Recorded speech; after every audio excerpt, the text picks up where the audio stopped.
قرآن کی ایک آیت ہے. اللہ کہتا ہے کہ میں جب چاہوں کسی کو بھی سیدھے راستے پہ لگا سکتا ہوں. یقین. میری ماں چھوٹا سا میں جب تھا تو بستر میں سونے سے پہلے کہتی تھی کہ ایک ہی دعا ہوتی تھی کہ اللہ میں سیدھے راستے پہ لگا.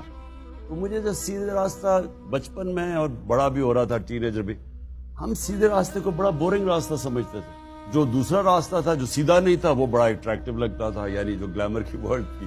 اور مجھے اللہ نے موقع دیا, ہر قسم کی میں نے زندگی دیکھی کرکٹ کی وجہ سے, باہر بھی رہا, ساری دنیا ٹریول کی. تو میرا جو دین کی طرف آنا تھا وہ ایک ایسا سفر تھا جو کہ خود ہی اپنی زندگی کو دیکھ کے, دنیا دیکھ کے, جس کو ہم سمجھتے تھے بڑی گلیمرس ورلڈ ہے.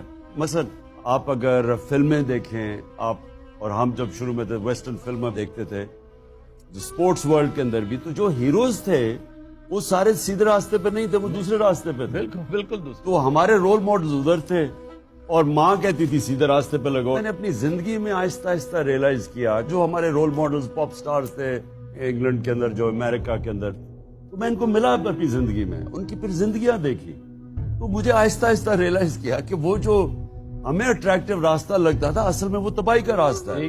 گھر اجڑ گئے, ڈرگ کلینکس میں خودکشیاں, یعنی وہ ہم تو زندگی میں جو دوزخ جو بربادی تھی وہ میں نے اپنی آنکھوں سے دیکھی اس گلیمر ورلڈ کی. اور پھر آہستہ آہستہ سمجھ آئی کہ اصل میں سیدھا راستہ تو وہ ہوتا ہے جو کہ اندر سے انسان کو سکون دیتا ہے, خوشی دیتا ہے, بھلے سے مشکل کیوں نہ ہو. مشکل دیکھیں جی, اصل میں سیدھا راستہ نبی صلی اللہ علیہ وسلم کا راستہ, وہ ہے سیدھا راستہ. اب تو اس کی راستہ دیکھنے کے لیے ان کی آپ زندگی پڑھیں یا ان کی زندگی کیا تھی. تو ان کی زندگی تو بڑی مشکل زندگی تھی, آسان زندگی تو نہیں تھی. ان کی زندگی میں تو مسلسل چیلنجز تھے.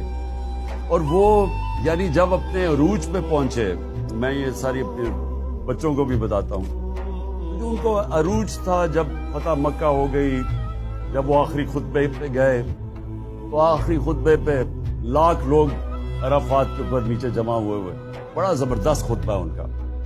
ہیومن رائٹس کا چارٹر ہے, اگر آپ اس کو پڑھیں تو آخر میں وہ پوچھتے ہیں کہ لوگوں کو کہ گواہی دو اللہ کے سامنے کہ میں نے دیانت داری سے اللہ کا پیغام آپ تک پہنچایا.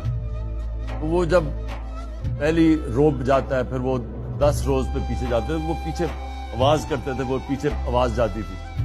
تو جب پیچھے تک آواز پہنچی تو ایک شور اٹھ گیا کہ ہاں نبی آپ نے دیانت داری سے اللہ کا پیغام دیا. پھر لوگوں نے رونا شروع کر دیا.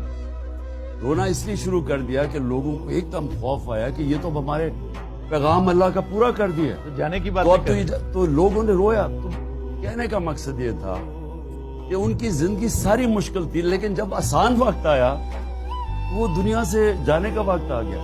جب ہم آسان زندگی ڈھونڈتے ہیں اس میں عظمت نہیں ہے, عظمت اس زندگی میں ہے جو جد و جہد کا نام ہے, جو ان کی زندگی.